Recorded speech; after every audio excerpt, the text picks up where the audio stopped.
T minus 1 minute.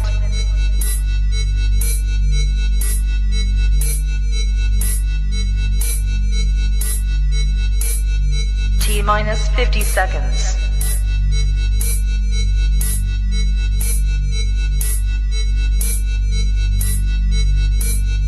T minus 40 seconds.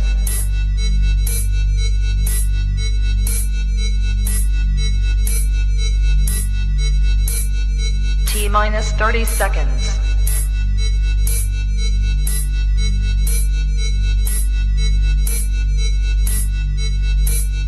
T minus 20 seconds.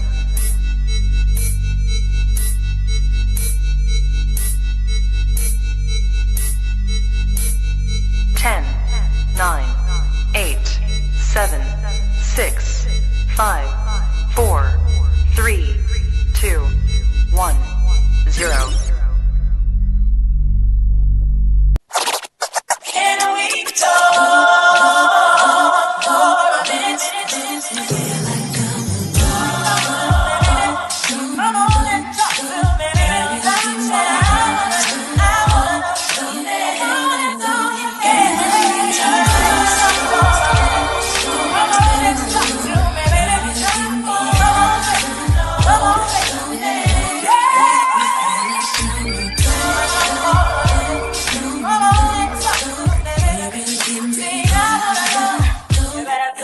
Come and talk to me. I really want to meet you, girl. I really want to know your name. Maybe this will help.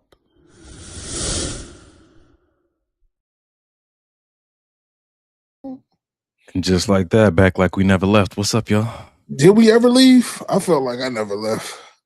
Listen, are you still happily married? Yes, sir. Yes, All sir. right, you didn't leave. Cool. All right. Cool. Listen. Did my camera cut off or something? Nah, you good. You All good. right, man. Unfortunately, I still see your face. These websites, it's a lot of new stuff that they're doing, bro. StreamYard is adding new options. On Instagram, I done added my website to the bottom of the doggone live so that people can just immediately go to the site. Listen, because let's start it off like that. Why? Hold on. Something happened recently. Hold on. You can also add a link to your store. Oh, wow. Did you do that one yet? You got the store, bro. I ain't got the store. Give me the link. All right. Or you can add it to maybe just so when you go live on Instagram, it'll say, hey, add your store or your website or whatnot, bro. It's a wild situation, man. We got to take full advantage. For sure. We got to take full advantage. For Jesus, sure. I was sitting here earlier. Didn't even get the show prepped. Lord, okay. Why the white man is allowing us to be on air? The least we could do is, no, sell our All stuff. Well, that's just jokes, people. Just jokes, stuff, man. Dang, bro. Well, let's get into it, bro. What'd you learn this week, man? How you feeling, man? How you living? Oh man, it was a good week, man. Just a whole bunch of newness going on in my life, bruh. New things going on in my life that I won't get into the details about, but life is good, man. Just continuing to try to be a student and to continue to learn and not think that I got stuff figured out, and just staying humble and like I said, just being a student of life, being a student of people. Sometimes we think because we reach a certain peak in our life, whether it be a career, whether it be in therapy, no matter what it is, that we can't still learn from other people. And that's so far from the truth, bro. Whether they're younger, older, I still learn from my son. He's 14 years old, teaching me stuff daily about myself, about life in general, about how to handle certain situations. You know what I mean? I'll be telling him a story about something that happened, and he'll say, well, why did you do that? Why didn't you do it this way? And I'll be like, dang, 14 years old, schooling your dad, huh? But that's what life is about, man. So yeah, this week it's been good. It's been good. To nobody but you. And that's all that matters. And you gave us all that in no it didn't detail, say nothing, bro. right? No details about what your son helped you, like what's new. Like we out here on the outside, like yeah, crazy. Just take your word for it. That's crazy. And ladies and gentlemen, sometimes life is so good for this nigga, he get beside himself. Y'all just be patient. Tonight, everybody just show Mike some extra love. It's gonna be just act like I didn't say nothing. Hey, Michael. Michael, wow. All right. Cool. Goodness, man. How was your week, good brother? My week was good, man. Yeah, we started doing interviews. I got a book coming out. We started doing interviews, but it's been so much talk about that. I don't really want to talk about that. If you want more information, just go to my Instagram, my website. It's all good. Tonight, I just want to talk about this fun relationship stuff. So, yeah. If you have not yet, go ahead, tag your best friend, grab your favorite drink, your favorite snack. You know what I want to start throwing in there in the intro? Tag your worst enemy too, because maybe they need to be helped by the show. We always say tag your best friend, tag your homie, tag your worst enemy. Somebody you can't stand, tag them. It may help. Yeah, that's how I'm feeling tonight. Carrie said you did that beautifully. Don't listen to Donnie. See, K-Dub. She probably want a free t-shirt or something. She is one of my clients. That's so funny. Listen, I know what it is. I know the smell of a client's comment when I hear one. You called that. 1, 2, 3, 4, 5. Cool. We got everything up here. Let's get the show started, man. We're gonna start off with some light stuff, man. I was busy this week, man. The marketing team for the book that I'm getting published, they were like, we like when you do these interactions with the people through the stories. They're really big on the stories. Okay. This week I asked a few questions in the story and people responded and I responded back to them. It was good. It was rather insightful and hilarious. Let's start with this one though. This is going to be a good discussion. Let's start with this video right here. I'm not a wife, but I'm going to be honest, this would bother me. And you know why? Because it's seen as a very chivalrous thing to do, and chivalry is kind of coded with romance. So to me, to see my partner put his jacket on another woman, she has to be one of two things. Either she's real old, like she's senior citizen, needs a walker old, because we respect our elders, we want to make sure she doesn't get hypothermia. Or she just fell into the frozen lake and she's about to die and lose a digit. And I'm like, I don't want to see anybody die on my watch, and only those two scenarios. Otherwise, you better take that jacket off your back. And even as a single woman, if I'm walking with another couple and I'm cold and he's standing next to his wife and then he gives me the jacket, I'd sooner freeze. I'm like, no. What if she's dressed appropriately, like Cynthia? It doesn't matter. There's just a thing, because I know the way that we think, and I'd be like, no, I'm not a... It strikes again, bro. It strikes again. The beauty of this video is how she ended it. I know the way that we think. I'm telling you, man, we brought this up on this podcast so many times that women, like, I don't trust women because I am a woman and I know how women think. Yeah. So, bro, I'm not even gonna tell you what my answer was yet, but I want to know what your answer is. Always do this shit. What is your answer, bro? Listen, you out with your woman, your wife, and you see a lady in need of a coat. And you happen to have one on. Yeah, for sure. And we're talking about just a random woman. I don't know this woman from Adam. Just random. You know her? Oh, I know her. Okay. So then that's a different scenario. So first and foremost, I'm gonna make sure my wife is good. Babe, are you cold? Do you need my jacket? And then I'm gonna ask her, is it cool? What's her name? Said she was cold. Is it cool if I give her my jacket? You good with that? She says yes, which my wife probably would. Then I would give her the jacket. But what I'm not going to do is, she cold, I just hand her my jacket, not even consulting with my wife first. That's out of control.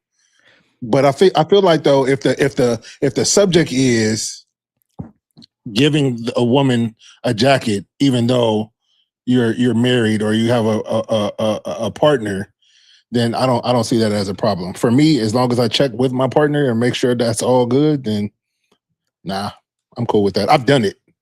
Carrie said she better be ugly, old, or in need. Dang, that's wow. What? Oh, this is gonna be one of them conversations. Because women know women, bro. Are you giving your Are you giving a woman your coat if she's cold and you're out with your wife? You said, I'm gonna ask my wife if she's cold. Then I'm gonna ask my wife if I can give her the coat, because as a married man, it ain't just your coat. That's you and your wife's coat, because y'all For one. sure. For sure. Also, though, bro, as a married man, my chivalry hasn't left. So if we're going there with the jacket, am I not to open the door for any woman either? So this is the point of tonight's conversation, because we're wondering if chivalry was supposed to be aimed at a specific woman, woman, your responsibility, or to any woman in the proximity, any woman in the village. Damn. Has anyone ever asked that question? Who gets the chivalry? Does chivalry only go to ladies, or does it go to those? What did they used to call them back in the day, man? Village rats. I mean, that's not probably not what it. Golly. Village rats is absolutely crazy. Outsiders, those who lived in the bushes around. Village rats. Let's stick with that. That's fine. But that's a lady. Yeah. Yeah. Nah. So no. Like I said, for me, that's like saying you could. Okay, cool. You see a homeless lady, it's cold. You putting your jacket on her? Yes. Probably more so for the homeless lady before anybody else, other than my wife. You want it back? You can't ask for it back. You cannot, Donovan. Why? You can't ask for your jacket back from a homeless person. I never said that I was. What are we doing right now? I just didn't know if you counted the cost. Your yes was too quick. Because I've done it. These things. I'm telling you things that I've done. You know what I mean? Was it on your back or the extra coat you had in the trunk? It was on my back. Okay. Here's the thing, bro. I think that all women say they want a gentleman until they get one, and then it's like, oh, I just wanted you to be a gentleman with me. But that's not how that works. If I was raised to be a gentleman, I'm not like, so for me, how I was raised, I wasn't raised to say you only are a gentleman or you only are chivalrous with your wife. I was taught that a gentleman is a gentleman with all women. And that's how I try, especially these days, to carry myself. Can't say that I always to put that disclaimer out there for those old ones that are watching. Wasn't always a gentleman. Let me try something on you real quick, good sir. Good gentleman. Here we go. Here we Mr. go. Chivalry. Here we go. I done went on that AI. Yes, you have. AI journey. In medieval times, chivalry was an exclusive code of conduct for nobility, primarily knights and men at arms. In theory, this ethical framework extended to God, the church, I don't even know what that word is, feudal lords, and the vulnerable, specifically women and the poor. In reality, its protection rarely reached the lower classes. In reality, its protection rarely reached the lower classes. Yeah, but in a sentence before that, you said the poor and the poor. Yeah, so that is the lower class. So is it for the lower class, or it sounds like it's contradicting itself? Hold on. Rich people got a different kind of poor than other people. Yeah, you're right. It's a whole different. Yeah. I can't afford a maid. Yeah. Versus I can't afford a house. Yeah. Not the same kind of poor. No, you're right. God, no. Absolutely right. I gotta wear the same outfit the next week. Kind of poor. Yeah. All right. Okay. So we're good. We're back. So as we're having this conversation about chivalry, and I say this as a large scale, society is so big on pulling old traditions and norms and frameworks without context, trying to implement it to call ourselves civilized without understanding why it was implemented or discovered or created in the first place. I'll go with that. What was the whole point of chivalry when it was first created? Now you got people out here getting cussed out for not putting their jacket over a puddle of water for strangers who got working legs, who could jump over. It's so convoluted and nobody knows where it belongs. And so people are getting upset. People are getting, their card taken, like you're not a real man. And it's like, you're not a lady. And we're having these arguments. And has anybody gone back and looked at, hey, does this even make sense anymore? Yeah, no, I get with that. I get that. And I think, like I said, for me, I could really care less about the outside. Like I said, if this is who you are, this is who you are. No matter if people got an issue with it, no matter if people like it. I've held the door and continue to hold the door open for women. Some women say thank you, some don't. So let's talk about that, bro. We got to get specifics tonight because too many people having general conversations about holding the door. You know what I'm saying? Paying the bill, like specific. Let me tell you where I stand on this. Right? Yeah. I'll open the door for the ladies I'm with, or just specific scenario. Me and my woman on a date. I open the door for her to walk through. It's 4 other women coming. How far am I going to let her get away from me before these women got to fend for themselves? Because that's my primary responsibility. The woman that is with me and the woman I'm on a date with. I agree with that. But the kind of woman that I know you'll end up having and the kind of woman I have now, she's not going to stray too far anyway. So once I open that door, she turns around to see me holding the door. She's going to wait for me. How long should she wait? Even if she's willing to wait all night. Are we at Six Flags holding the door? Like, how many people are coming through? No, but I'm just saying, like, so at what point does your chivalry towards other women end up being non-chivalry towards the woman that you actually with? Because now you got her waiting over here in this section because you're trying to make sure these other women are taken care of. So at some point, your chivalry, how many places can it aim at one time? So I'm gonna say this, and I'm only saying it because I'm in my brain, I haven't had to hold the door open very long for just 15, 20 women, because usually there's a man in between there. Once I see him, I let the door go. You got it, brother. And if he don't hold it, oh well. So I've done this. Oh shit.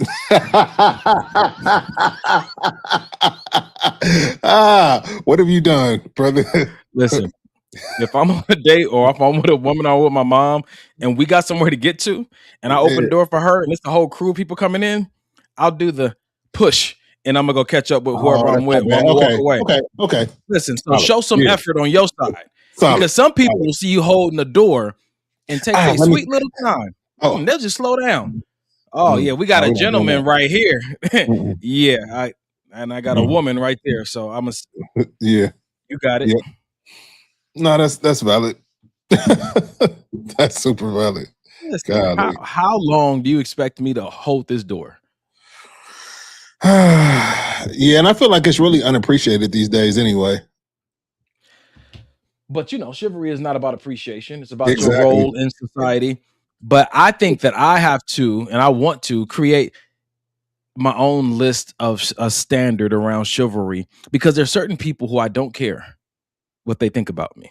Yeah.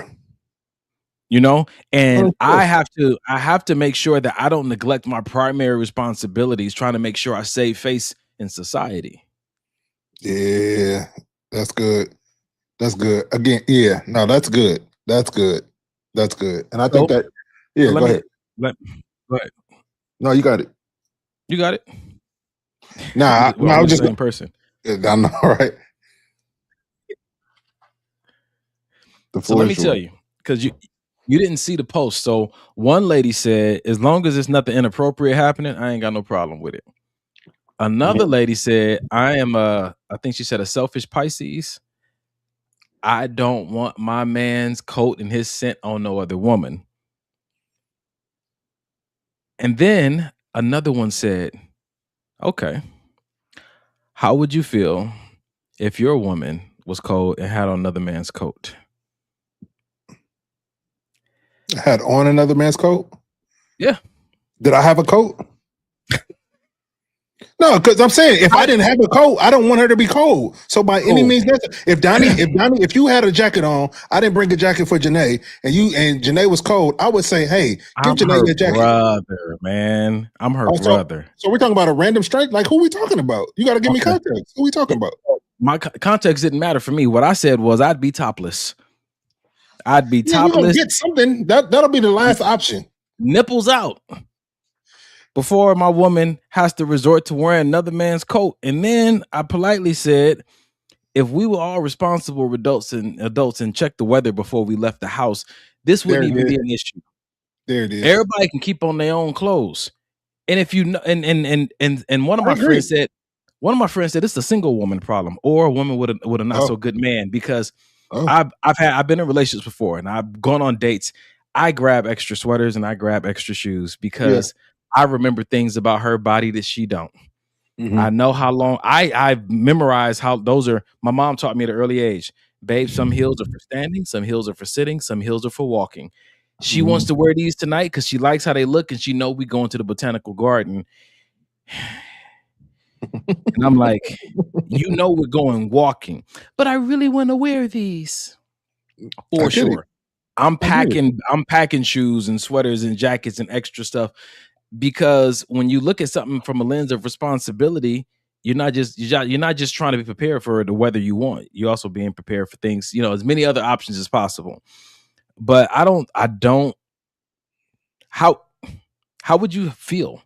I wasn't there. It's just you and Janae out. You left all your jackets, and she had to put another man's coat on. And you happy that she's warm.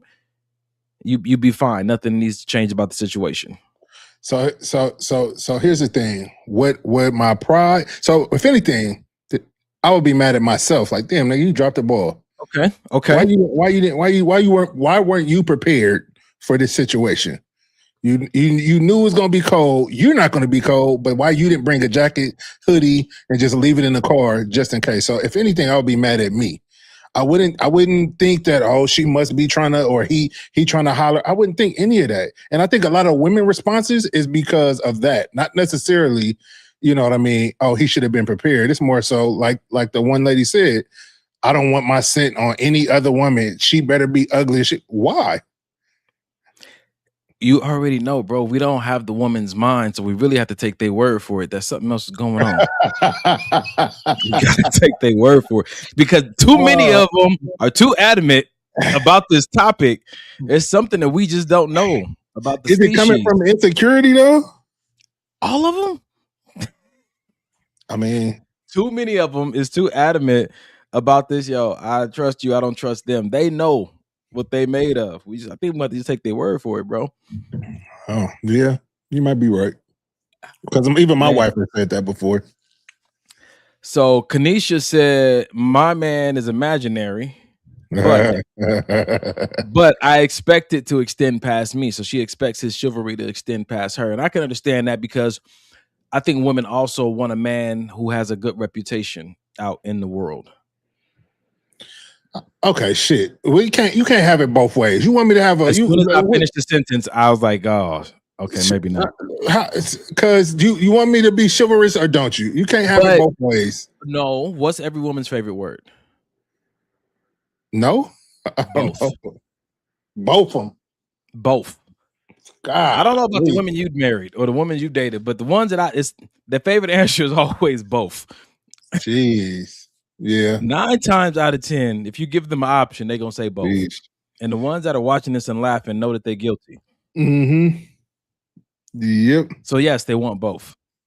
I want him to have a good reputation, but I also want his chivalry to extend exclusively towards me. Mm-hmm. Ferguson Marv said, "I'm with him as long as he's doing for me first. I'm cool with him doing for another woman as long as he doesn't get too close." She said, "Women know how slick some women can be. Some women don't even allow their man to be around her female friends." Oh, look, I got something on IG. Fly Cali Girl said, "What up, Niche?" Said, "I'm not letting a sister freeze. I'll be mad if my man doesn't." And then Carolyn said, "A sister, that means just black woman, right?" Context, nigga. They got exegete. Look, Carolyn said, "Homeless lady definitely gets to keep the jacket." I can feel a little something on that statement. It's fine. That's funny. That's why. That's funny. Nah. So I feel like this though. I feel like, again, going back to the if my woman had on another man's coat, like I said, I'd be kicking myself in the ass for not being prepared for that situation. So let's stay there. Let's stay there for a second. We gonna stay right there because she gonna give you the eye contact and she gonna nestle in because it's probably a 4X. So I doubt that. But so here's the thing. Here's the thing. Am I gonna let her freeze? What are we talking about? I got an option. You got a whole body. I got an option to keep my woman warm, and I'm gonna say no because of my pride. Because of my pride, I'm gonna say no. Because that's all it is pride. Take your shirt off. Okay, what if that's not that don't keep her warm? It's cold. A t-shirt not gonna do nothing. How big? How little is this woman? No, how cold do they get? Janae can have on a full blown fur coat and still be cold. Nigga, y'all need to leave the venue and take her to urgent care because her iron is low. All right, Tuesday ain't even count. This is why you ain't been eating at the house lately. I wasn't even talking about my sister. I was not. She has low iron though. So how would I know that? Stop telling her business on the public web. And give her some red meat. Selfish nigga. God, dog. All right. Nigga. I'm moving on, man. We have beef tacos on Tuesday. Yeah. All right. So ultimately, the answer is both. Fellas, let's look at the double standard. Damn. Just prepare. I think if it's a word for the fellas, just prepare as best as you can. If it's your first date, you know what I'm saying? So you just have an extra coat in the car. You know what I'm saying? And have a boundary of how long you willing, especially first impressions. If you're on a first date and she walks in, it's a group of ladies behind her. Listen, you might want to pull the door shut just to make sure this woman knows that, What are we saying? Okay. We're going to have to, I disagree. Too helpful. Being too helpful can be an issue. So is there any scenario we can use where we're like, oh, I love a woman when she acts like this. And I love when she can do that we're like, okay, that's enough of that. Like we're talking about men being chivalrous. Yeah. Okay. Here we go. All right. Here we go. We at an event. You with your wife. Yeah. She makes me a plate, Carsa plate, and Denim a plate before she makes your plate. That's Janae. Cool. That's Janae. Okay, cool. So because you know us, you love all three of us, right? Yeah. How far can she go on making somebody else's plate before she makes it? This nigga gonna find a way, boy. This nigga gonna find a way. Talk to me, huh? Outside of the three males you named, that's probably where the buck stops, nigga. Maybe y'all her dad and my dad and JT. Y'all go to the pastor house and she make the pastor a plate before she makes it. The pastor better get the first lady to make his damn plate. Shoot. What are we talking about right now? See, I'm trying to. It don't feel good on the other side, huh?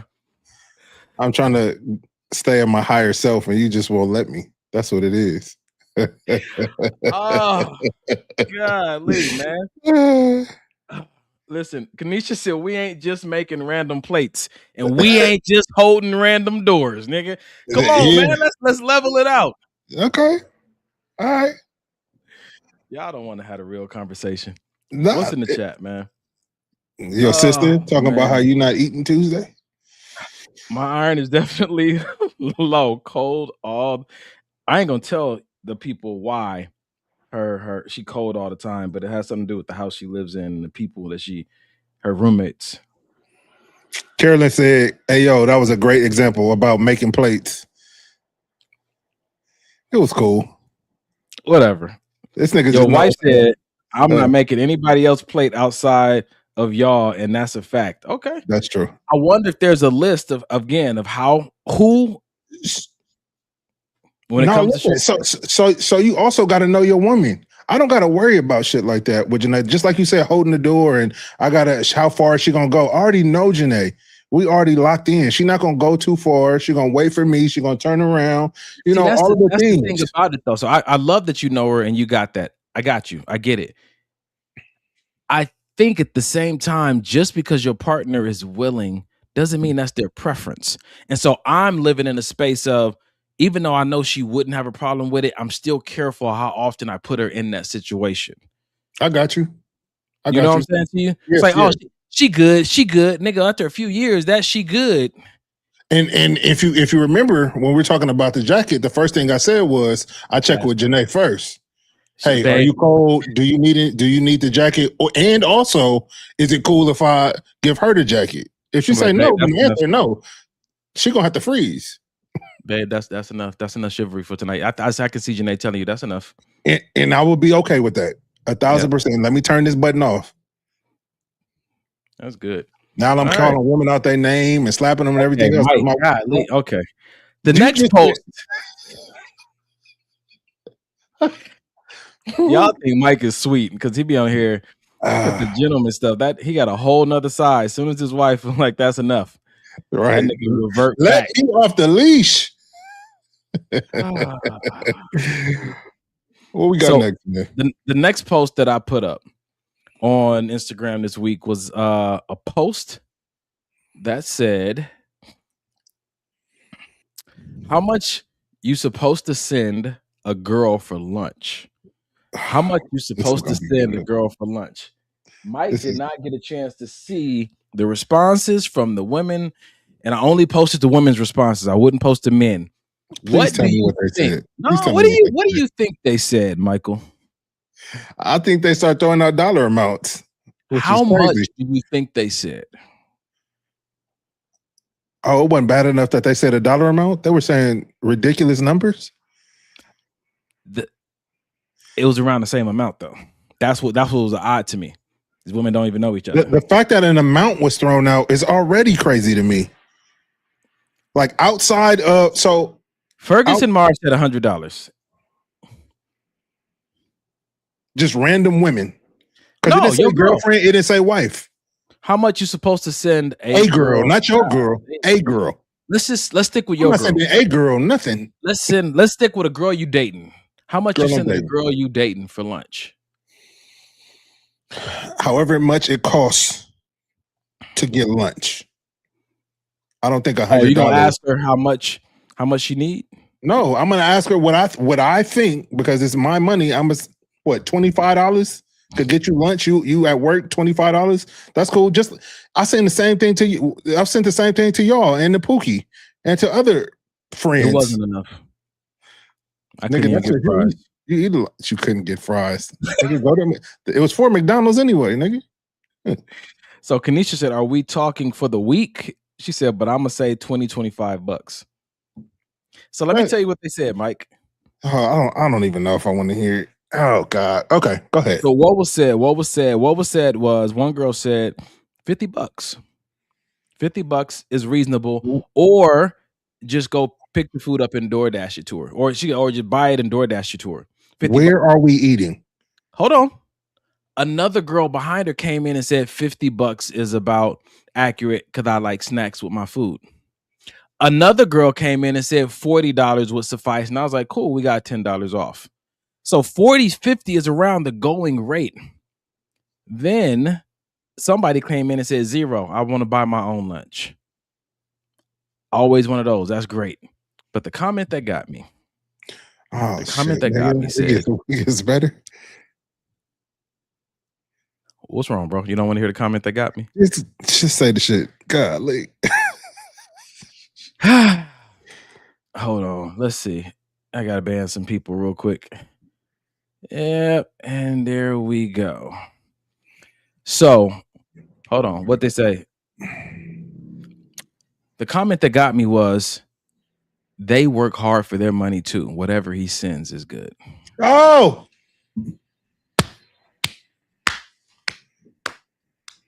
she gets it. I came back on live. I came back on the story and I said, they always say there will be signs. And sometimes you just got to marry them.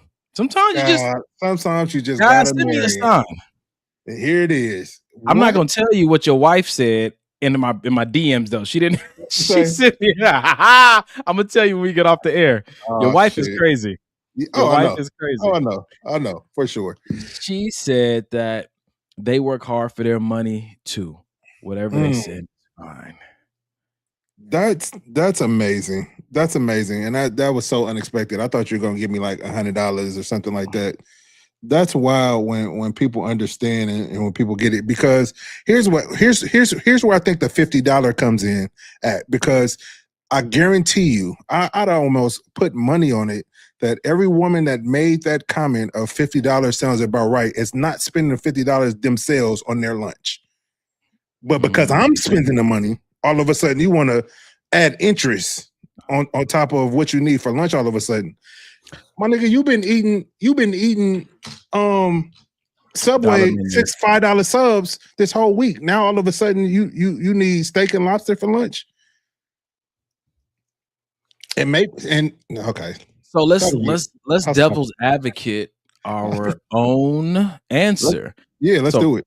Carrie said a burger, fries, and drink at Jack in the Box is easily $25. I know too well.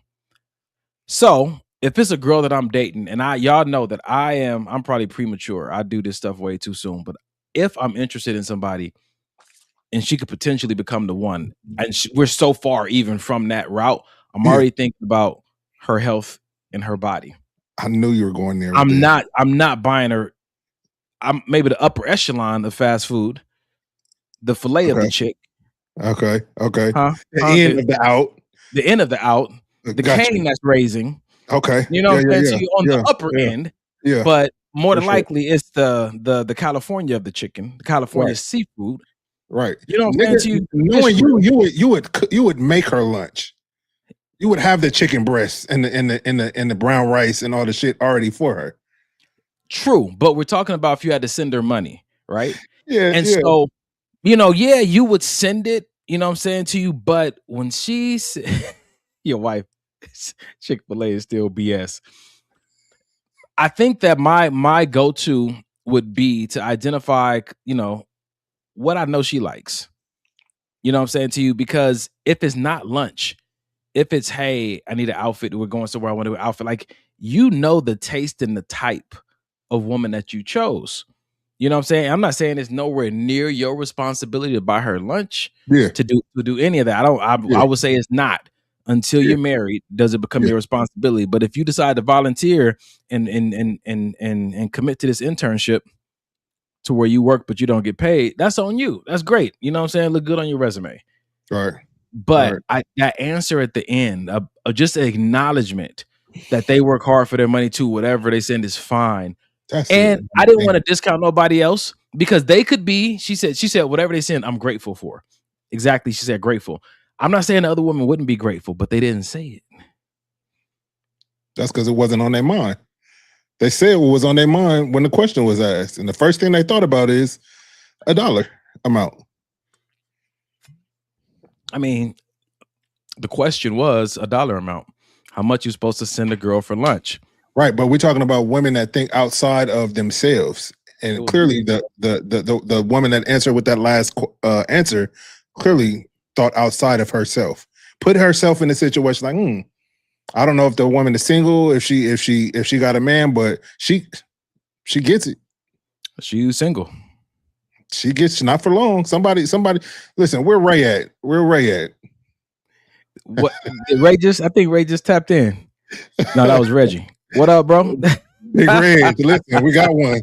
We got one on the hook. Oh man. So Ferguson Mars said, honestly, I came up with 100 because that's what I would send. According for applies to main course, drinks, and a tip. I say 100 because that's what I would send, accounting for appetizer, the meal, a drink, and a tip. 100 is not that much these days. How long her lunch break? She probably work where you work. Y'all should 2-hour lunch break. Okay. Listen, that's fine, man. Ladies and gentlemen, thank you guys for chiming in the chat.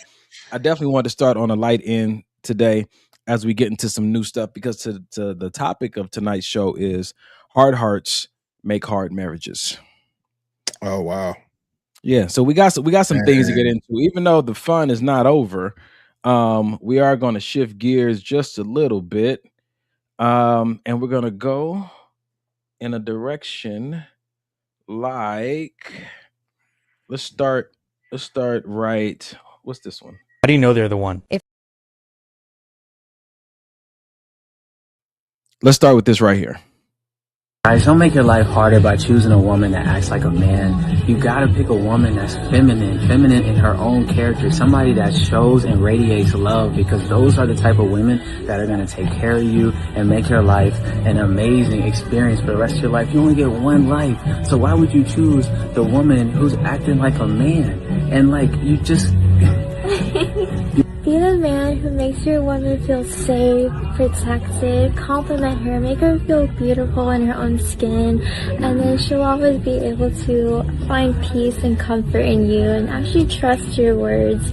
So genuinely, like, she loves the most authentic version of you, so if you can give her your essence, your protection, your love, she'll be with you forever. Just work with the content. I know you. Just work with the words. Just work with the words, man.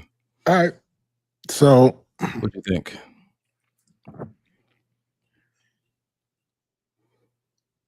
Run it back one more time. I think I missed the first part of what he said.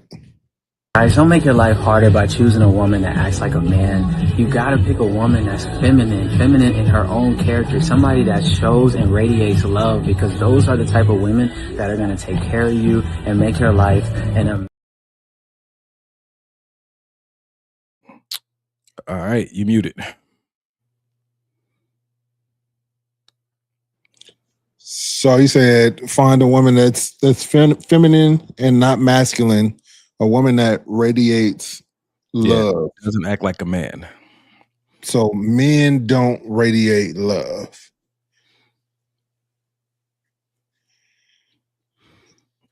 Let's talk about it.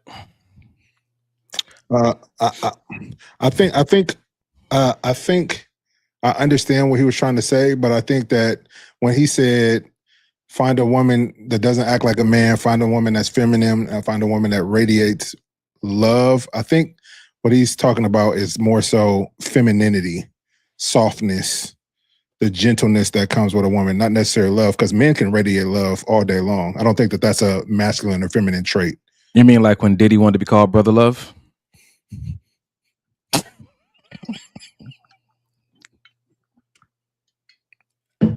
How'd that work out?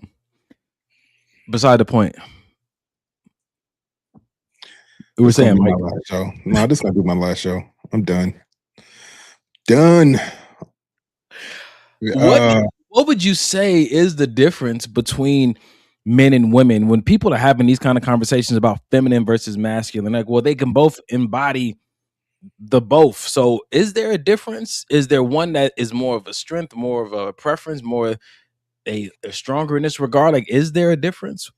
I would think there is. I would think that femininity tends to be a little bit, like I said, more gentle, softer, around there. I think masculinity tends to be more,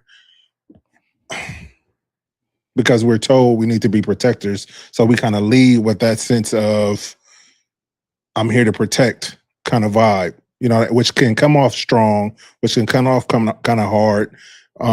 So no, I don't want to be with a woman that is masculine or acts masculine or has big dick energy, as the new thing is going. You know, it's not attractive to me. All right. So if we had to identify the difference, if a woman says, yo, am I feminine? Or a man says, you know, am I masculine? They're asking, what are these questions they're being asked? So I look at it from, I guess, a biological standpoint. Women have this monthly cycle. They have a different arrangement of hormones that release that they must engage with that causes them to be a certain way, right? Mm-hmm. In most cases, this causes them to be more empathetic. Mm-hmm. And a lot of people believe, the doctors believe, that it's because of the hormones, specifically the I don't want to say the hormone cocktail, but golly, the concert of hormones that they experience on the monthly basis that leads them into this more of an in tune place with things from an empathetic place that brings about this softness. It could, you know, of course, I know it can get a little aggressive, you know, with, you know, the cramps and stuff. But again, they're still feeling it, right? Yeah. Men, the way we're wired up on our daily cycle, the way the brevity of how these hormones hit us leads us more to a logical place. And so what I'm thinking is one of the major differences between men and women, we're talking about masculine and feminine, could be maybe in the most practical way that a woman the feminine wants to sit with you in it. Yeah. The masculine wants to get you out of it. And they're both like forms of trying to show love. I can dig that. You know what I'm saying to you? Yeah. Yeah. So at some point you're like, well, if a woman ever tries to get me out of it, is that not feminine? If a man ever learns how to sit with me in it, is that now feminine? Yeah. And I don't think it is. I think that like you kind of mentioned that your girl McJared. Is that what women should have? Go ahead, bro. Nah, I think that when you're working on yourself, I think you do tap into to both sides, the masculine and the feminine. But I still think at overall, men should carry that masculinity and women should carry the femininity. What is the masculinity for you that you carry, that you say, no, this is masculine, my wife doesn't need to be like this?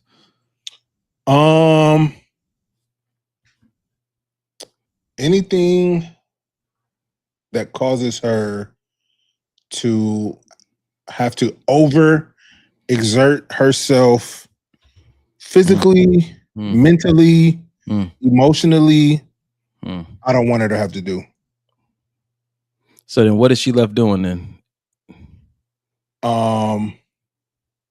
Taking care of me. So just you don't want her to ever feel overexerted. Yeah, and I'm not talking about, oh, I had a hard day at work. I'm talking about, you know, for instance, you know, only thing I can think of is, you know, she's at work and some guy comes in there and she's going back and forth and arguing with some guy and they're going at it, raising voices, and you shouldn't have to do that. I'll handle that. Just tell me about it and let me handle it. You should be able to go through, for my wife, you should be able to go through life and the things that cause you to have to step outside of your softness and cause you to have to step outside of your gentleness. That should be my task to handle. Got you. All right. Interesting. So what do you do about the women who, and this might be a bigger conversation. Nothing at all. They're not my concern. All right. So what should I do about the women? So there are the women who want to stay home and like, just like you said, stay in the softness of it all. Just make sure things are good, stay balanced, stay regulated. But then there's the women who want to join you on the battlefield because they feel like, I'm a warrior princess. I want to be there as well. That's also Janae. That's also Janae. So is femininity less? For sure. So is femininity less about how you look on the outside or the location you find yourself in, and more about the way in which you want to impact the situation? I like that. That last one I think hits home for me because when we have, just like when we were moving to this house, when you and sister were helping us move, and we had that incident, and I'm that's what we're calling it now, an incident. Okay. Everybody made it home safely. So it was just an incident. Okay. So when I was going left, when I saw Janae starting to go left, I then had to, hey, relax, because that I don't want her to have to get out of that. And I know she only means well. She and nobody's gonna do nothing to her husband. Nobody's gonna come ahead sideways on her watch. And I understand that, and I understand her character, which is why I try not to put her in those type of situations. And that's a part of protecting. You know what I mean? If I don't put you in the situation, if I know you may go left, I don't even want you near it. Okay. Let me get into a scenario that might hit a little close to home and tell me if it's too much. So you don't often hear about single dads. You were a single dad, which means that the mother component wasn't there helping you raise Denim. Right. you hear the feminine and the masculine conversation primarily come up when it comes to raising children. Yes. You are a man and you are a whole man and you can do all the things, and you had to do all the things for your son because it was just you and him. Was there something that was missing that you just couldn't seem to provide for him because you are man and you are masculine? That is such a good question, bro. Like that's a great question. And that's actually a question that I'm gonna ask him after this podcast. But if look, from my aspect, I don't know what he would say, but from my aspect,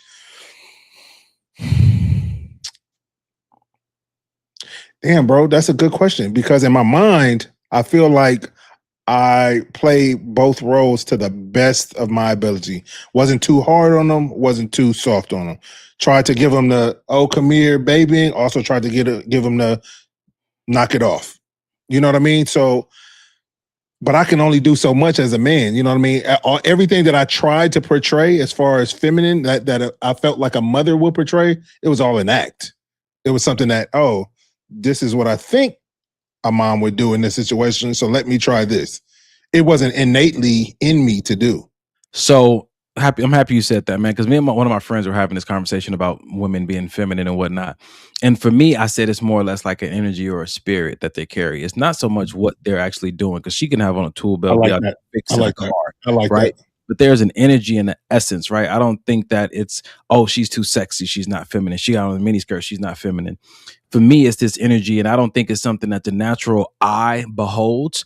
I think that it's something that your spirit recognizes, and it's almost like when you're in the presence of a man because of the masculinity. There's an energy that he carries that makes you say, I am safe, or I am whatever. And then there's women when they're in their feminine, or not even in their feminine, when they're just operating from the way that God made them. Right. When a man is around there's a softness that he taps into. There's a gentleness that he taps into. Sure. There's a head that goes to a lap. You know what I'm saying to you? And so I think that when you look at it from that respect, you recognize that it's not something that you can even fake. Yep. You know what I'm saying to you? And then you learn to appreciate it more when you feel it, because a man can never be a woman can never be a man, when it comes to the kind of energy that they give off because of how they were made. And for me, when I'm looking at or experiencing women who are, you know what I'm saying, I guess have the feminine energy, if we want to keep calling it that, which I feel like is problematic at its core, the term is, I know what it feels like to be in the presence of feminine energy. And it does something for a man, just like a woman being in the presence of masculine, and it does something great. It does something beneficial. It lessens a load. It brings about an ease. It seems like there's, like you said, there's a lack of the need to multitask, and I mean from a place of approaching life. Yeah, agree. You know what I'm saying to you? And it's not so much that I give you a list of identifiable things that this is what a woman should do, this is what a man should do. The conversation about masculine and feminine is different than the conversation about gender roles. We're not the same conversation. Agreed. I agree. So to close out this conversation, if a man is lacking in the masculinity area or a woman is lacking in the femininity area, how would you advise them to tap back into it?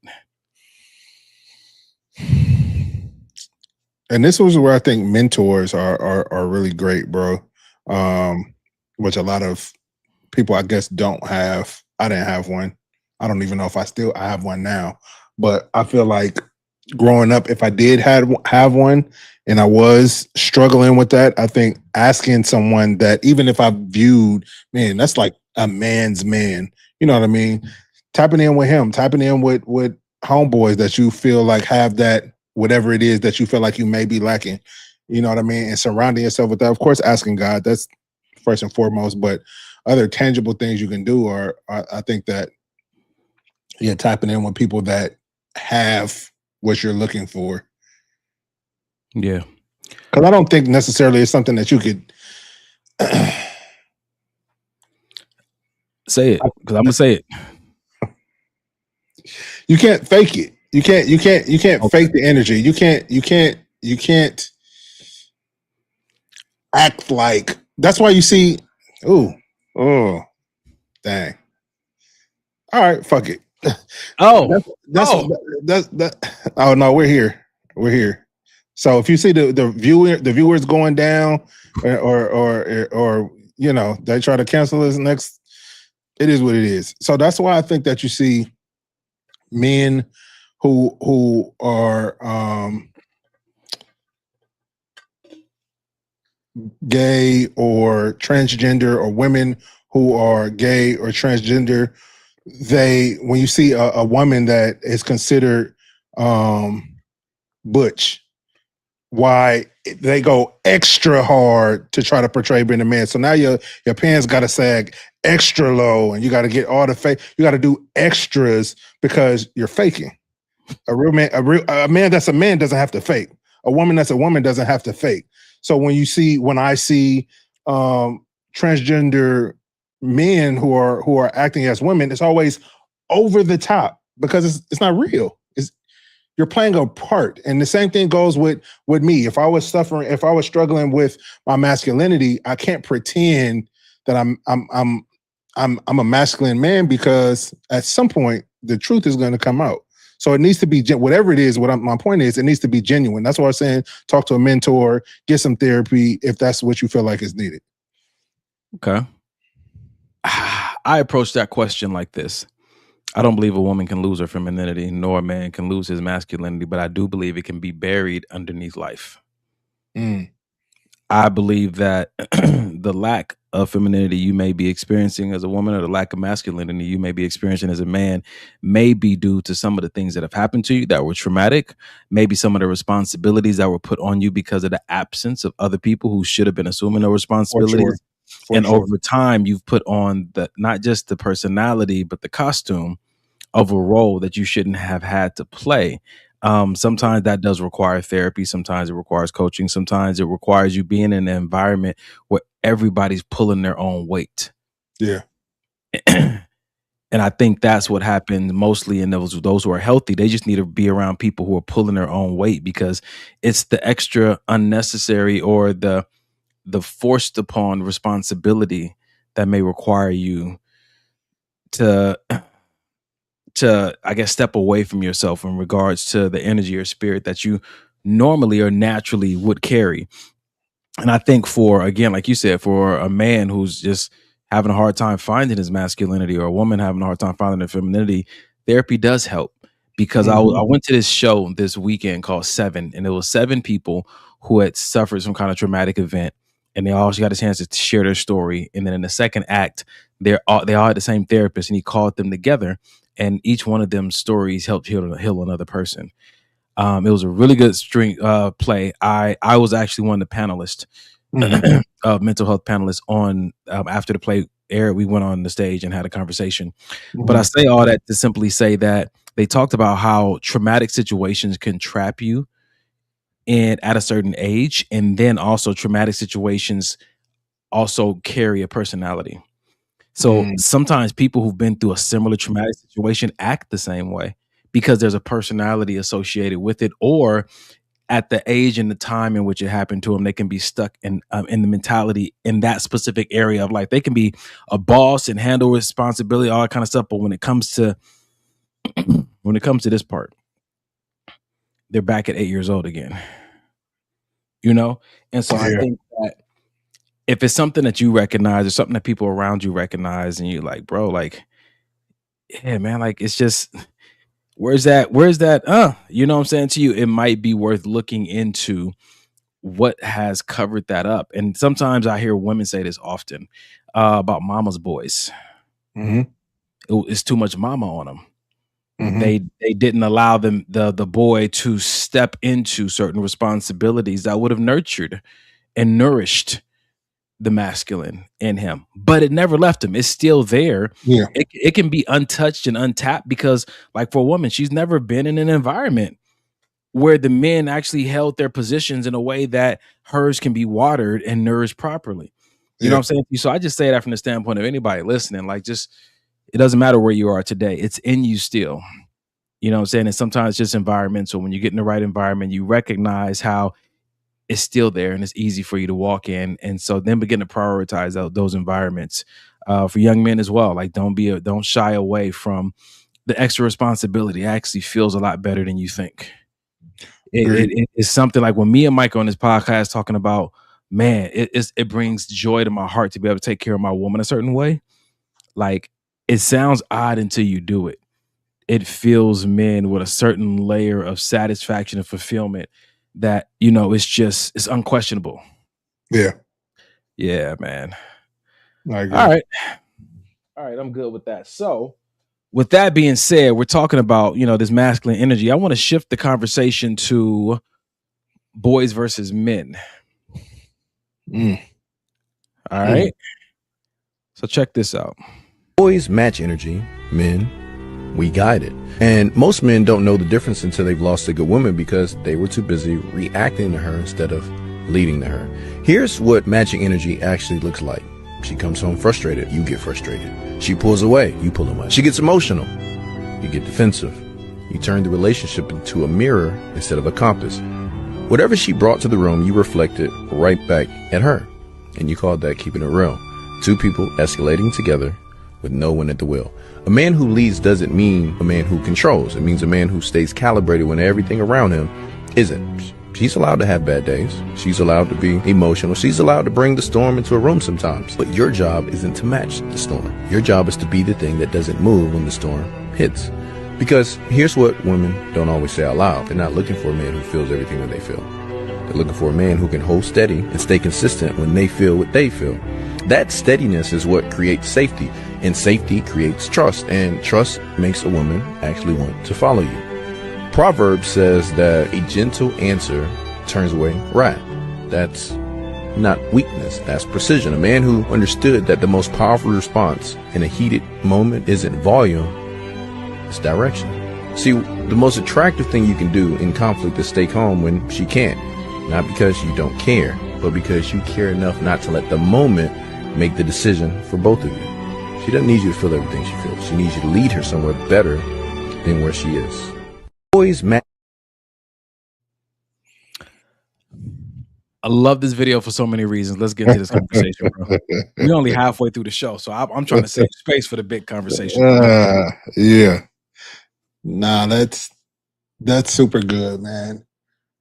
That's super good. I feel like being able to be regulated. Let's step outside of just romantic relationships. Being able to be regulated in any type of hostile or heightened emotions are around you is like a top tier superpower, bro.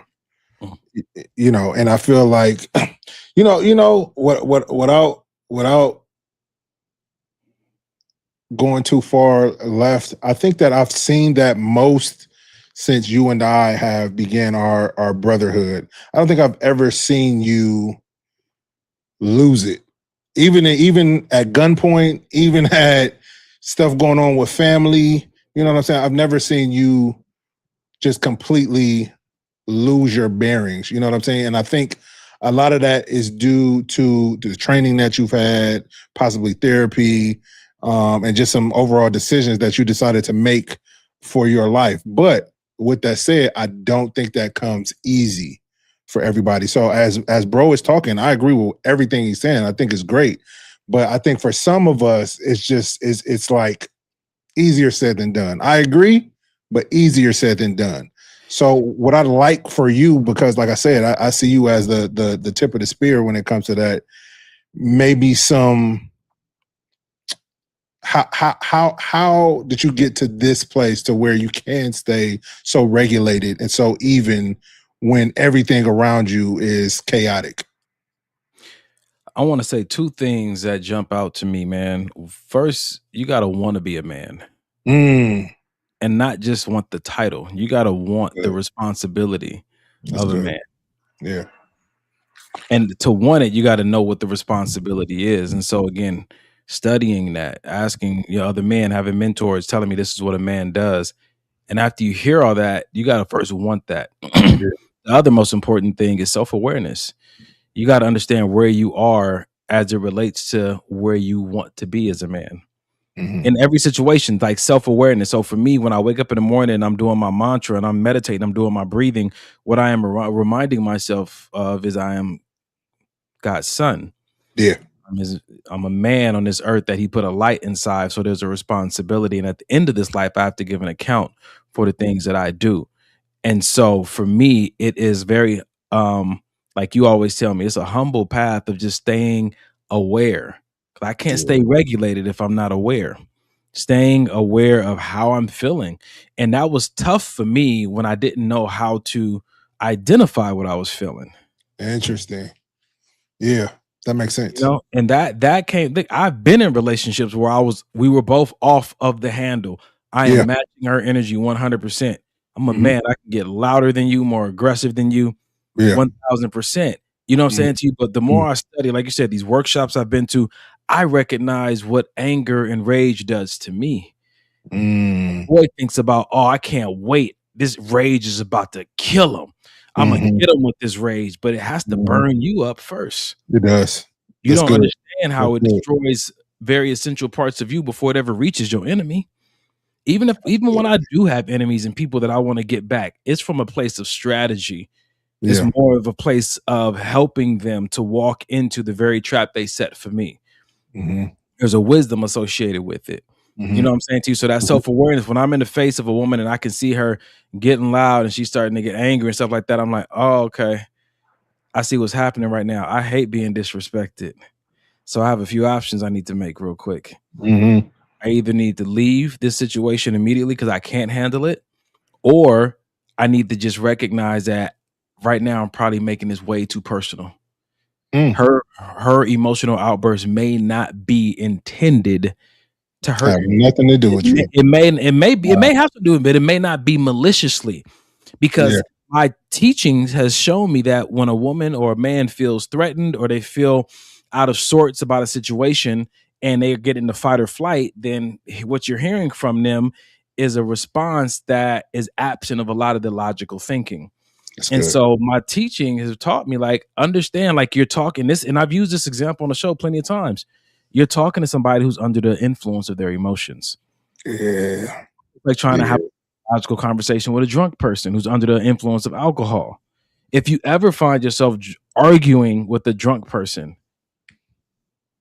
come on, that's on you. So when you see someone who's heightened emotionally, understand that their body is flooded right now with certain hormones that are causing them to be this way. And it might be good for you to take a moment to give them a chance to cool off. And it might be good for you to not over personalize the moment. And if you can't do either of those, it might be good for you just to walk away. Yeah. You said, man, it's not easy, because I've been in some situations where I'm just like,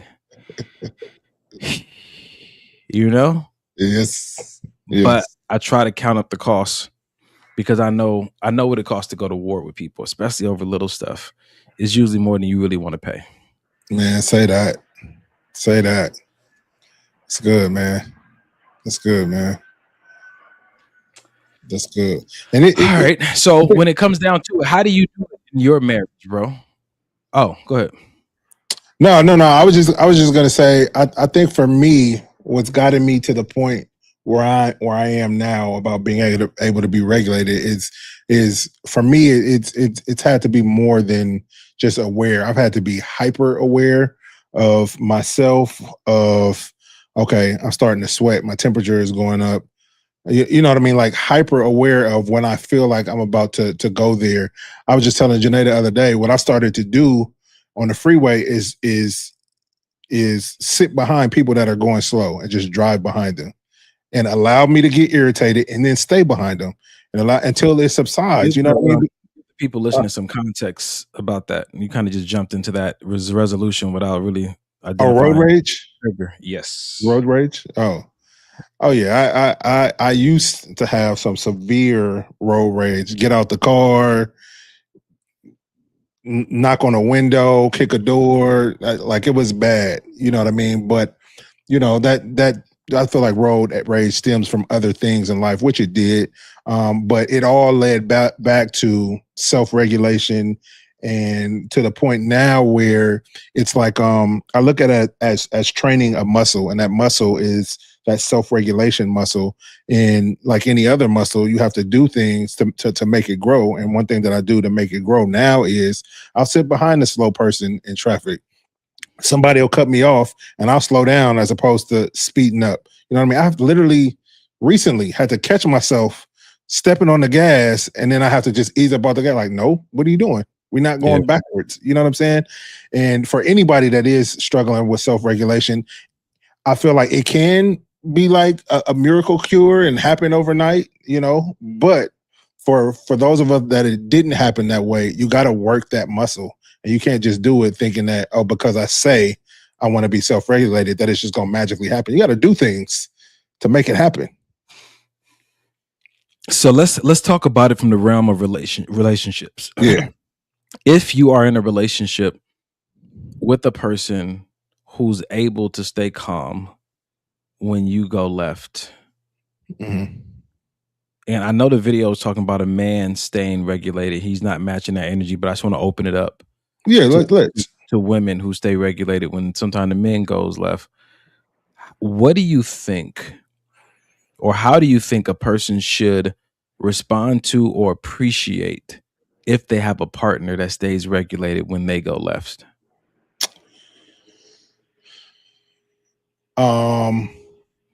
If Should I'm why I'm asking that question, are you good? No, go ahead. You can for the people, for sure. I asked you that question for the sake of you saying it's not easy to stay regulated, and you're with a person who loses regulation often, and after a while it gets harder and harder, not just to stay regulated, but to stay.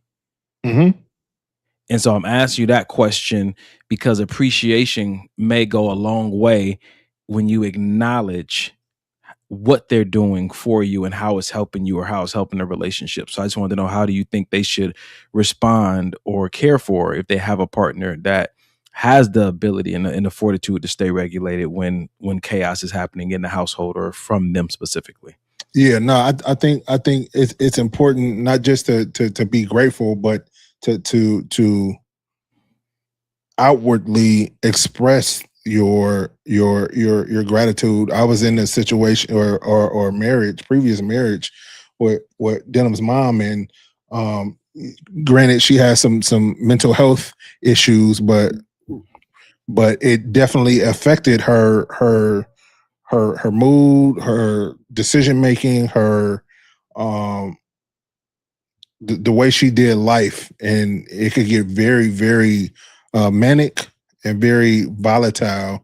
And in that situation, I had to be the person to be calm, because if I wasn't, it was going to go completely left. In that situation, and I'm bringing this up because you said, you know, it could sometimes affect if a person stays or not. Yeah. And I'm here to tell you, people can only take so much. You know what I'm saying? When you're constantly, okay, hey, let's just calm down. Let's it's okay. Like, you did XYZ, I forgive you, but let's get back to, you know what I mean? That only goes so far, especially when it's, again, like you said, when it's not being appreciated. To then switch into a relationship now where Janae is like you when it comes to, you know what I mean, regulating emotions. So if something happens with her, like outside of us, I don't see her flying off at the handle and getting upset. And in my mind, sometimes it boggles me, like, damn, like, you're not mad? You see what I'm saying? So I think that's the misconception. We are. Yeah. We are mad. I'm glad you said that. We are livid. Yeah. But we also understand that every gun has to explode within itself before the bullet ever reaches the target. Yeah, come on. Yeah. There's damage that happens to me every time that I allow myself to fully squeeze that trigger.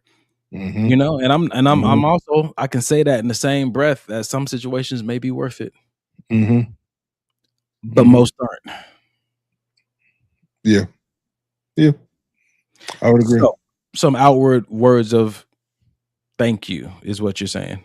I mean, the outward words is good, but I was more so talking about actions. You know what I mean?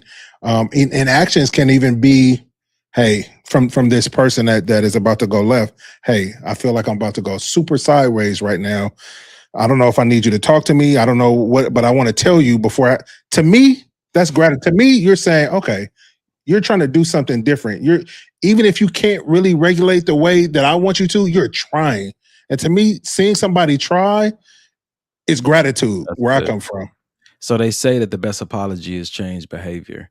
And sometimes the behavior is not always to a regulated state. Sometimes it's just making you aware, hey, this is one of them topics.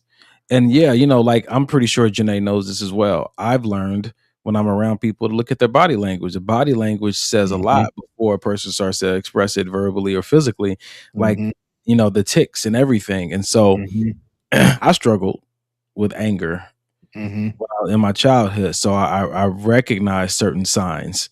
But at the same time, if we get back to this video of talking about a difference between a boy and a man, you have a son who's 14, is on his way up. How do you have the conversation with him? Because he's at a young age where women are, they just going through puberty, and those hormones, those attitudes, let alone what society is saying to young ladies on a day-to-day basis about be mean to a nigga and he'll like you more. Like, how are you having that conversation with him about, hey, as a young man, we don't match energy, we lead. And like that video was saying, like you let her go through what she's going through, but you find a way, that unique way specifically to your woman to lead her into a different place. And that leading doesn't always mean coaching. It doesn't always mean saying something. It could mean being still. It can mean a lot of different things. But my point is, how do you have that conversation with a 14-year-old young man? So the way that I've raised my son since he was younger is communication, being honest about feelings, being honest about emotions. So I think that when I do have these conversations, because we've already been having them, when I do have these conversations, for instance, he was telling me about a situation. I won't go too much into detail because I don't have his permission. But when we were just talking about a situation, and he was going through something with one of his lady friends, and he was just kind of asking me some questions, and I was... Don't make my nephew sound like a pimp. One of his lady friends. Okay, his girlfriend. His one girlfriend, for sure. Okay, thank you. This guy here in a fur coat. Jesus, go ahead, man. Talk about my nephew like that. Oh man, no. So I think the conversations are stemmed around. It's so interesting because I think I said this to him. It has nothing to do with her. It has to do with you doing your own self checks within you. So if she says anything that triggers you, it's not about what she said. It's about how you choose to respond to it. You know what I mean? Are you going to choose to snap back? Are you going to choose to, oh, she hurt me with that, so I'm going to find something, I'm going to hurt her even more? You know what I mean? Or are you going to speak from a place of logic and understanding? You know what I mean? And I know for people thinking like he's only 14, but with him, I can talk to him like this because I've been talking to him like this since he was 3. You know what I mean? What'd you say? He said he's been trained. You've trained him at a young age for these conversations. Right. So I think we talk a lot about emotional maturity, and you know what I'm saying? And maturity sometimes doesn't look like just agreeing for the sake of agreeing because you don't want to argue. Maturity also doesn't look like we got to sit here and talk about the same thing in a circle for the next 10 minutes. So it's more so about, like I said, not to repeat myself, but like I said, wanting him to do his own self-checks real time. Yeah. Which is difficult. I just learned how to do it as an adult, but he's doing it, or he's attempting to do it at 14. I think that's really where it starts, is at the young age. So you're not 40 years old, 39 in your 30s, just now realizing that you can self-regulate in real time. That's good, man. All right. So last question on this topic before we move on to the next one. It's a relationship podcast, so we're dating now, right? No, we are not. I am married. Mike is married. I'm dating now. Well, am I? Dang. For those who are dating now, there we go. Okay. For those who are dating now, we're gonna have a conversation about what if you're with someone who has a hard time being regulated, but you're physically attracted to them, and there's chemistry that you have with them. You want a potential future with them, but their inability to stay regulated for a great amount of your time you have with them is becoming a struggle. Where should your tolerance level be, and at what point do you say, hey, this is now toxic, or I have to remove myself from this situation? Depends on how pretty she is, huh? Nah, you depends on how pretty she is. Don't lie to me. Listen. I did that. I stayed around because of the good looks and the good sex, and I was damaged after I came out of it. So, you know, for me, the prettier the person, the more you're gonna tolerate their dysregulation. Is that what you're saying? It happens. It does happen. Yes, it How do you happens. stop yourself from doing that? I think you have to love your own inner peace more than that person. Because if I'm more concerned about, man, but when she's good, it's great. Gee whiz. But when it's bad, it's terrible. So you willing to risk your peace, your happiness over some moments of some glimpses of happiness with a person? I've done it, and I would never do it again. And I wouldn't suggest anybody else to do it unless God has told you that this is the doggone path you need to walk. Suffering. The longest of the sufferings, nigga. I think at the same time, some of us have to watch out for trying to be the hero to their emotional outburst as well. Because sometimes we are choosing people that we are more, we appear to have a better regulation, but ours is driven by the pride and the ego to always be able to want to say, it's okay, I got you. You can act however you want to act here. You can be toxic here with me, and I'm going to be the first person to love you and all your toxicity, instead of holding them accountable. And that ain't doing nothing for them or you. Listen, bro, I was the people who've been abandoned the most are the people who try to save the most. I think I heard that in one podcast. So anyway, go ahead. You what? Nah, I've been in a relationship where the only reason why I stayed through the toxicity, through the arguments, the fights, the all of that, was simply because I wanted to prove to her and myself that I could, quote unquote, tame her. I could tame the crazy. Nobody else could do it. Nobody else could do it. Let me put on my cape because can't nobody else do this but me. You didn't told me about how everybody else left you because of your attitude, and everybody else, nobody can stay. Your family don't mess with you. You know what? I'm going to be the one. I could do this. And couldn't. And what if you were able to accomplish that? If you were able to accomplish that, what would that have told you or made you believe about yourself or your past? It was just an ego stroke. Yeah, I did this. Yeah, this is a creation of mine. It's low key narcissism.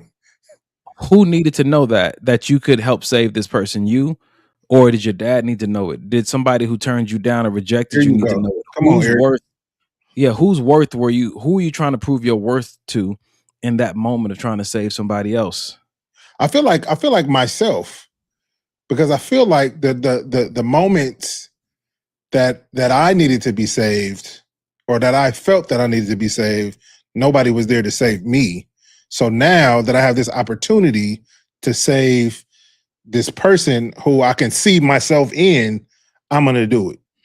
I'm gonna do it. Whether it's I'm losing weight, I'm losing sleep, hair falling out, it don't matter. Because I'm not gonna leave because somebody left me when I needed them. So now I'm gonna stay to a fault. I think this goes back again, like after this play I watched this weekend about even childhood wounds. Sometimes we choose people that we can be the parent for them in the way that our parents weren't for us. Yeah. Yeah. Which is why we kind of sometimes date for potential and we see these issues, but we want to love them anyway through it because we didn't get that love from our parents when we were in similar situations or acted a certain way. And I think that's why it's such a hard conversation to have when you look at globally how they say that some people need to qualify to be parents. Everybody shouldn't be allowed to have children. Oof. When they start to look at how important of a role parents play on society, because you're raising the next set of civilians, you're raising the next set of people who are going to lead and occupy these communities in this world. Yep. And the state of the world and the people who occupy it and are making it the way that they make it were all groomed by somebody. Yep.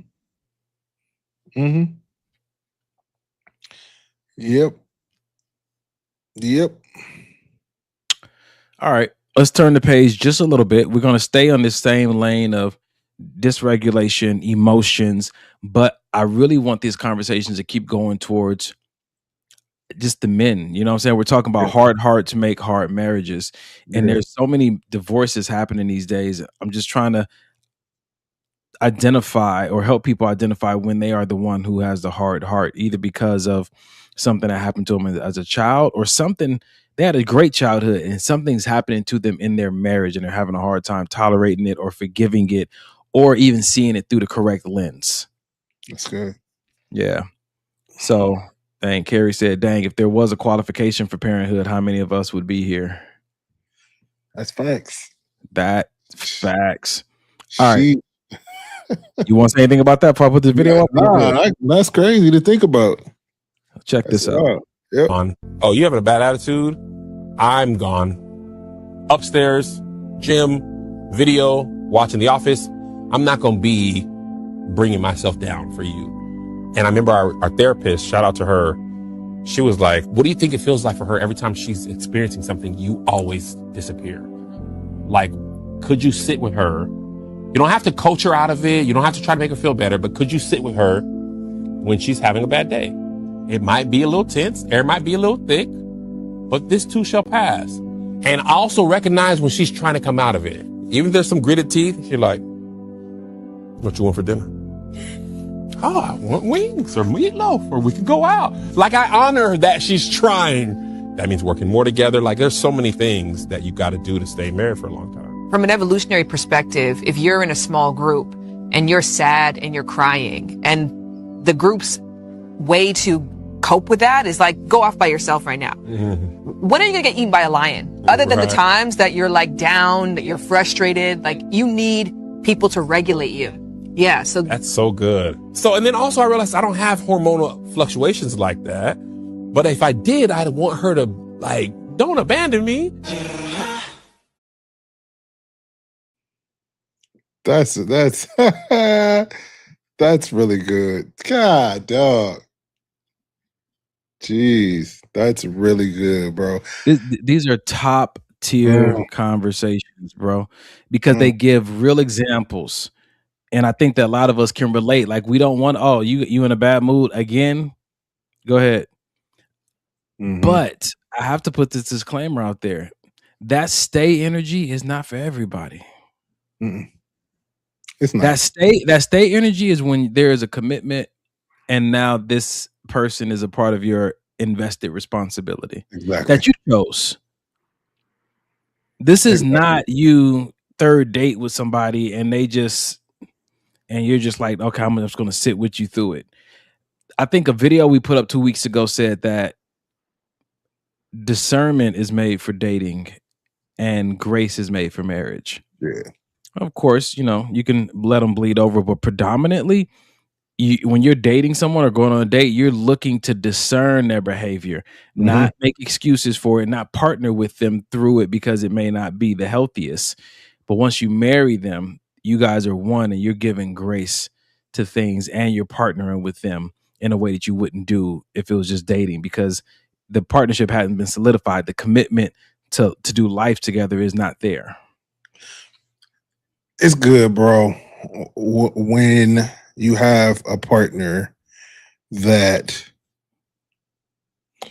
knows what you need, even sometimes when you don't realize what you need.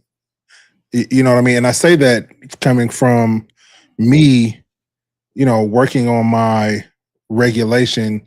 Janae may say, hey, she may know I'm in a bad mood, because usually I'm good about saying, I don't know what's wrong with me.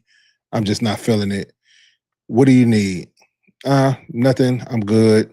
So she'll leave me alone, which is what I said I needed, but she'll always check in. I never feel left alone. You know what I mean? Because she knows that's what you're saying, but because I pay attention, because you're my partner, because we are locked in, I know you still need me. You know what I mean?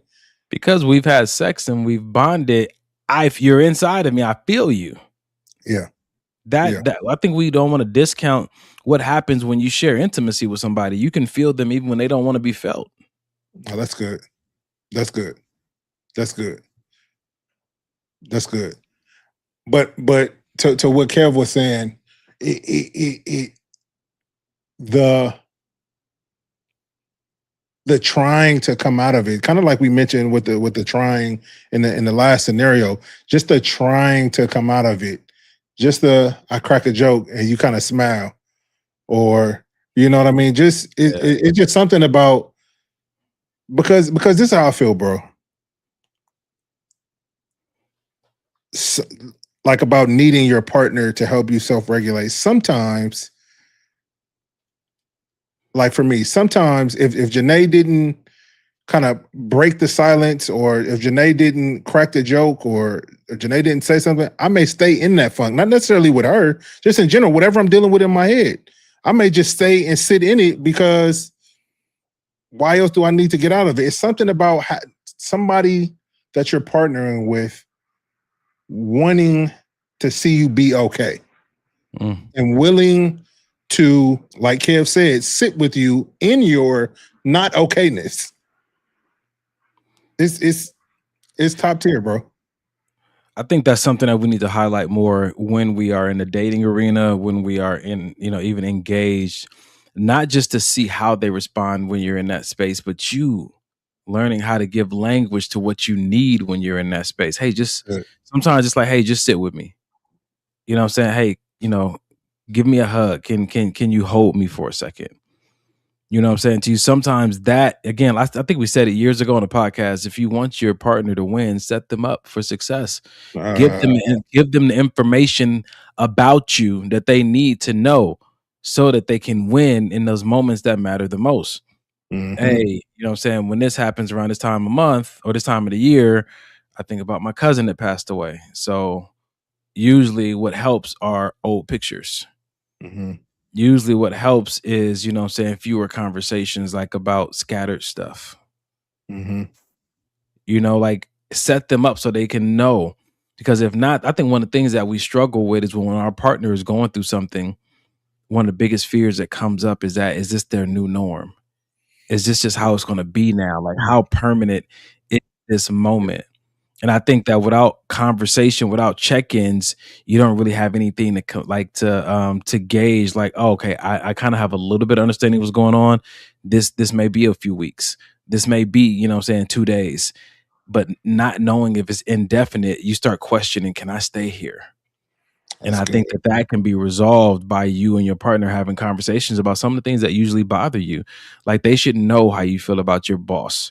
They should know how you feel about traffic. They should know how you feel about that time of the month. They should know how you feel about going into that area or being around your family during this holiday. So that when those things come up, they can know this is just temporary. Let me ride it out with you. And I know how to ride it out with you. Versus like, you've changed. This is not the person I've married. Like, no, but give me 2 days. Yeah. You know what I'm saying? Before you panic and stuff, but it's not all on them to regulate because you're going through something. It's on us to give language to what we may be going through. Yeah. It is, bro. It is. That's solid, man. That's solid. Ah, man. This is good conversation tonight, bro. I think it's It is. helpful Yeah. conversation tonight. We got anything in the chat over there? Carolyn said, your comment that discernment is made for dating, grace is made for marriage. Fire. Yeah, at some point I want us to have a deep conversation about that because there's a lot to unpack there.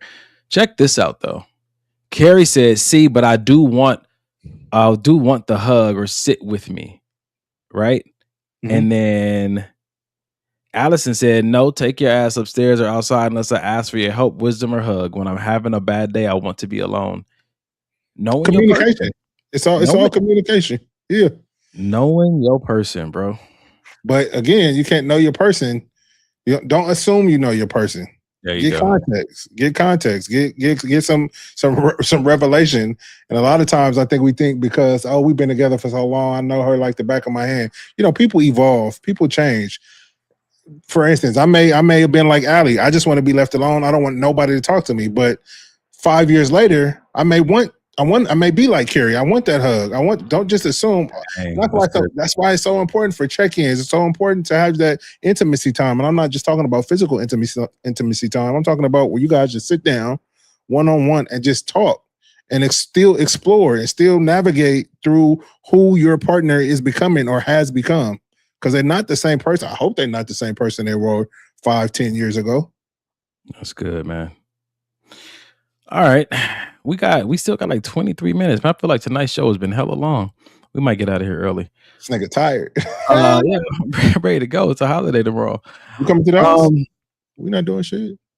No. Anyway, we'll talk. Yeah, we'll talk. Yeah, even though it's a holiday and I'm not at work, other job calls. Yep. I kind of want to finish up with 2 videos that should be fun, but let's do this one first because I think it's the most important that goes in alignment with the conversation we're having. All right. Well, not really in alignment, but it does. Now that we're talking about dating and the person you're with and how much you have to regulate and help them, why did you choose them in the first place? What made you say, I'm going to choose this person? Yeah, I do. Let's get honest for a second. How do you know they're the one? If I told you that you're so similar to your partner, would you feel offended or would you feel proud? If you feel embarrassed, then you took on a project. You're dating potential, not reality. But if you are proud, it's because you see in them everything you want to be, right? Their kindness, their empathy, their ambition, their drive, their ability to go after what they want. And when you look them in the eyes, you know you wouldn't want to be with anyone else. How do you know they're the one? We got to hear that first part one more time. How do you know they're the one? If I told you that you're so similar to your partner, would you feel offended or would you feel proud? Would you feel offended or would you feel proud? You muted, bro. Would you feel offended or would you feel proud? God, dog, that's yeesh. Because I know some people that would feel offended. I know some people because they chose a project. Yeah, I've done that. I've dated women that if you told me, "Oh, you guys are so similar," I'm like, "No, we're not." Right, don't say that about me. Shit, I'm still fixing her. Hold on, what you saying? Damn.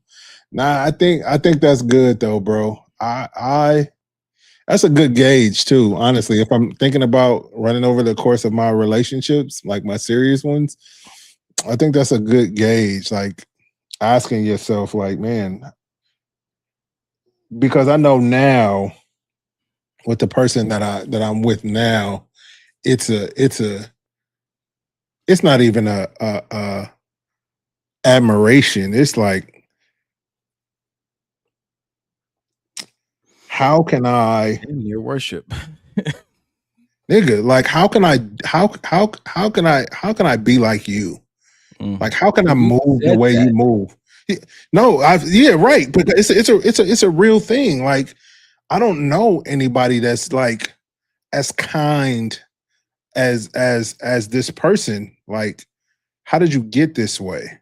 You know what I mean? And just being really curious and really in a like, well, yeah, I guess in a state of admiration and in a state of of learning. And I feel like if you can't get that from your I'll say wife, if you can't get that from your wife or you can't get that from your husband, I'm not saying this, calls for divorce, but it's something to think about. If somebody tells Janae, man, you just like Mike, and she's thinking like, oh shit, what has happened to me?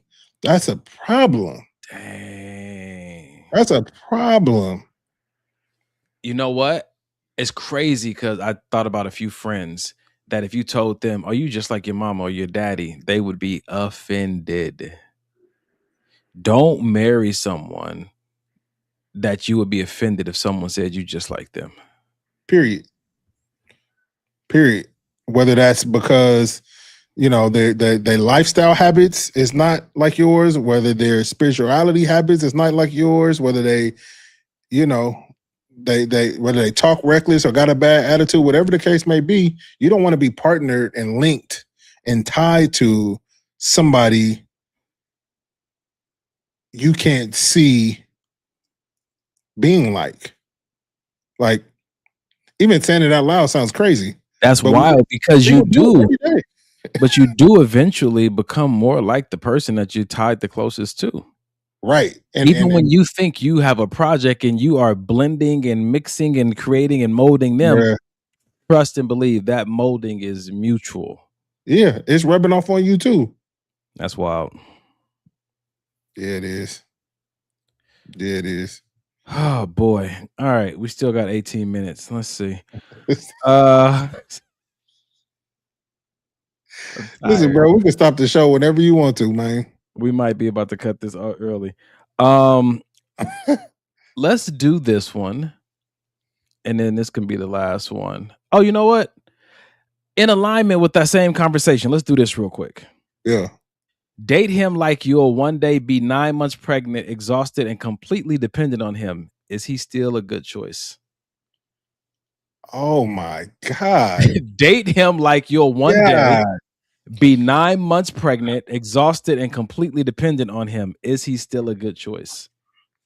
And I say for men, date her like one day she'll be the mother of your children.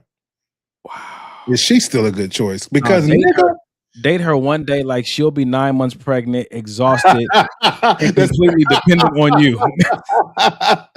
Golly. Is she still a good choice? That's so good. Hopefully that helps a lot of women watching right now because that's so good. Because I'm just thinking, how many women would not have dated me if they asked that question back in the day? Sheesh. It's crazy when you start to think about the possible consequences of what you're doing when you're dating. Because to consider being 9 months pregnant, exhausted, completely dependent on him may very well be a reality if y'all is smashing cheeks every date.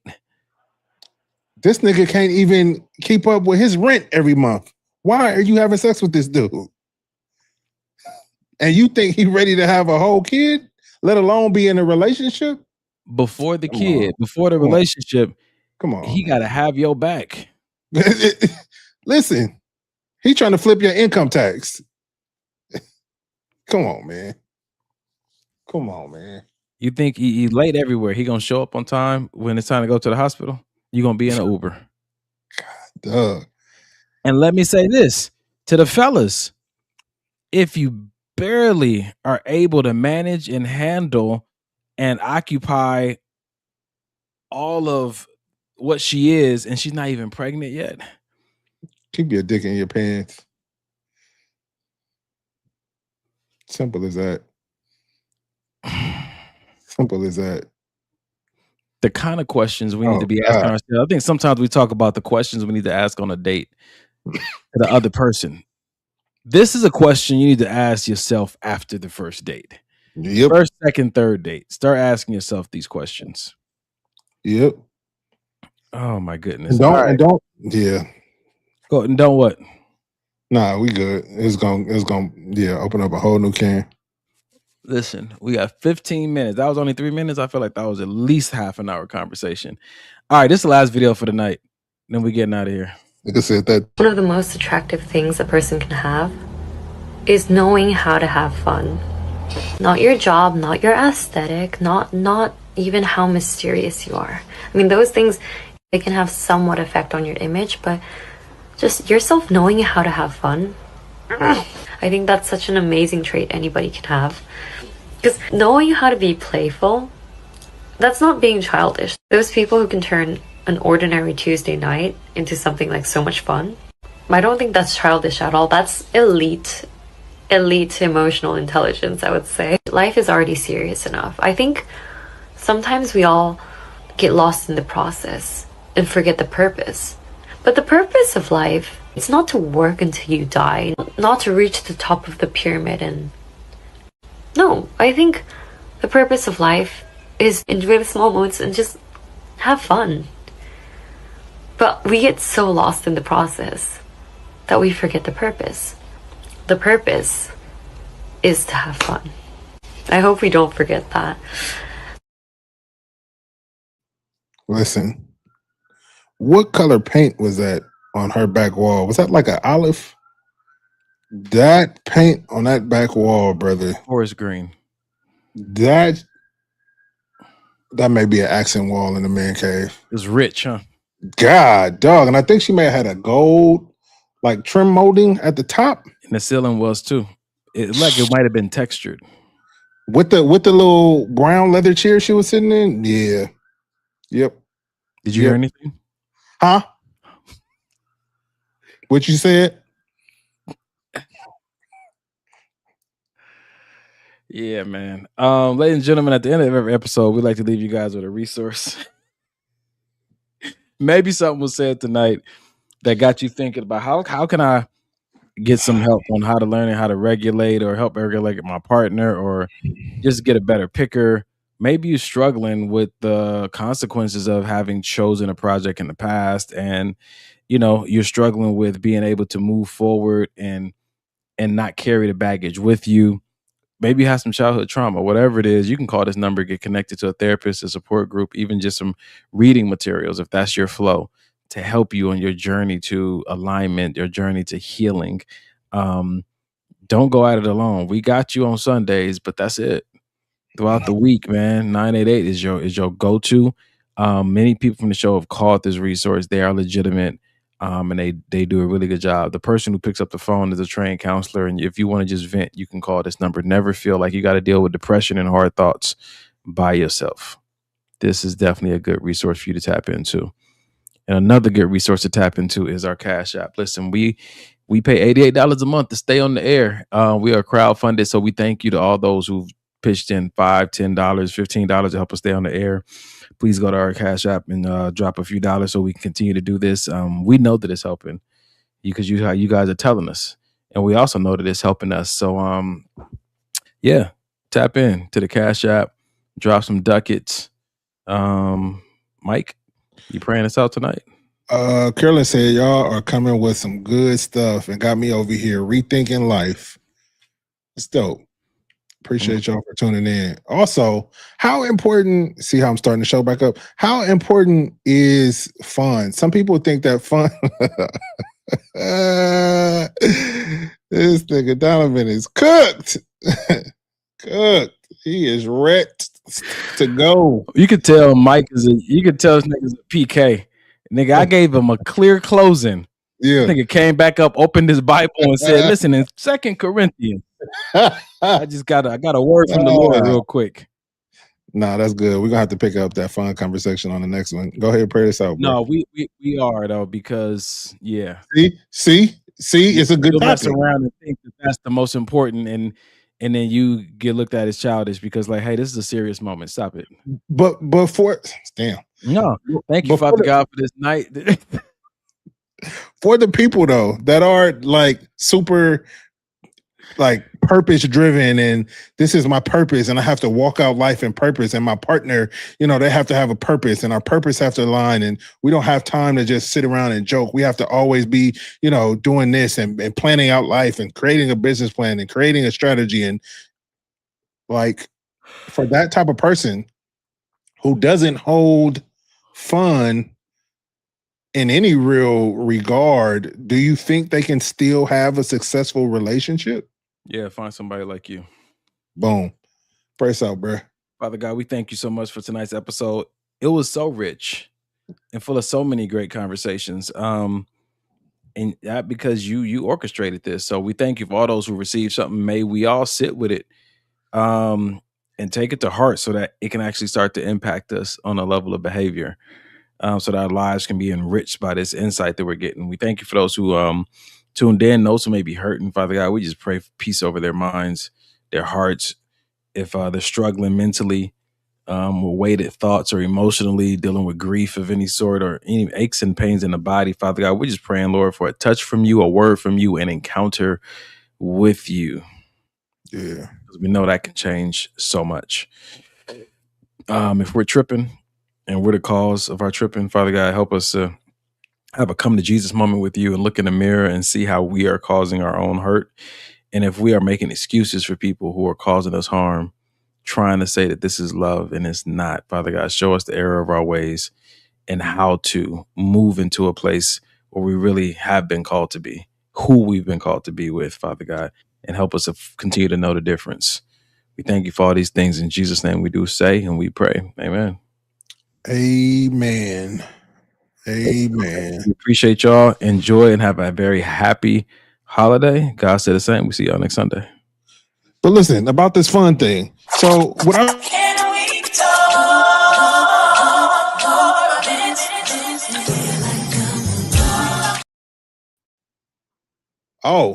so look.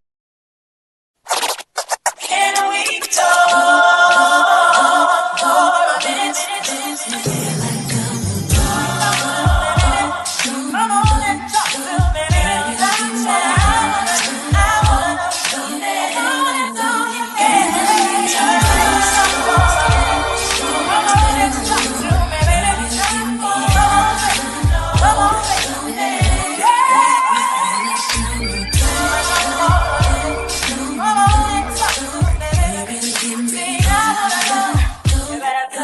Come and talk to me. I really want to meet you, girl. I really want to know your name. Maybe this will help.